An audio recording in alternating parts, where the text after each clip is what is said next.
This is our ET gauge. We use this gauge to determine how much water is lost from the turf and soil each day. The white tube is filled with distilled water, and throughout the day, wind, sunlight, and all the other environmental factors that affect the turf affect the top of this tube. It is a green ceramic disc that simulates the water loss from turf.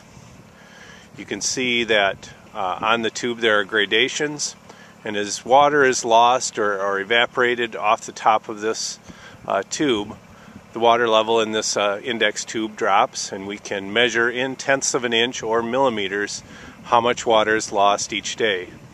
This gives us an idea or an index of how much water we need to reapply to keep the turf and the soil at a good consistent level.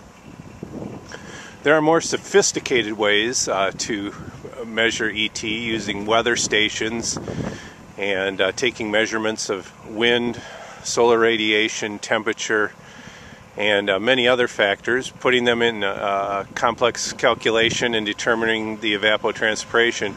But since we're just looking for an index number, a rough idea of how much water was lost, this device, which we monitor daily, is a very important tool in determining our water needs for the next day.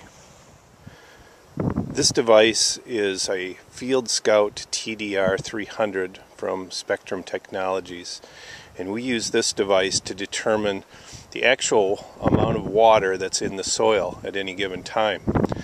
We've used this in the past year to fine-tune our irrigation on several of the fairways.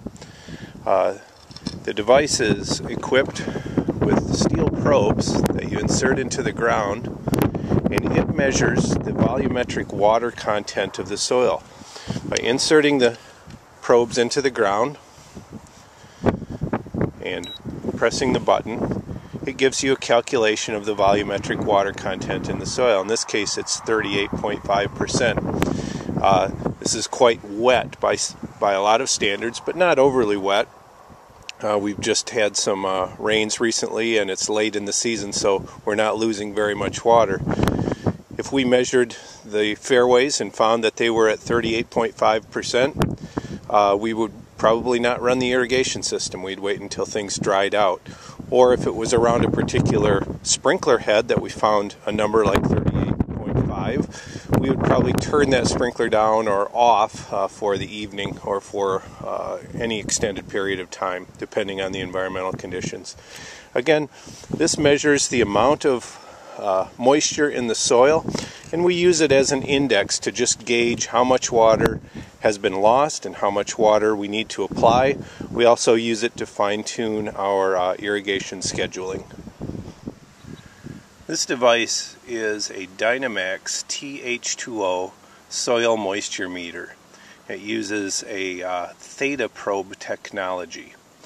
You've probably seen the staff out using this device on the greens. Like the TDR 300, it has metal probes that are inserted into the soil that give you an idea of what the soil moisture content is at any place on the green. Simply insert the probe into the soil,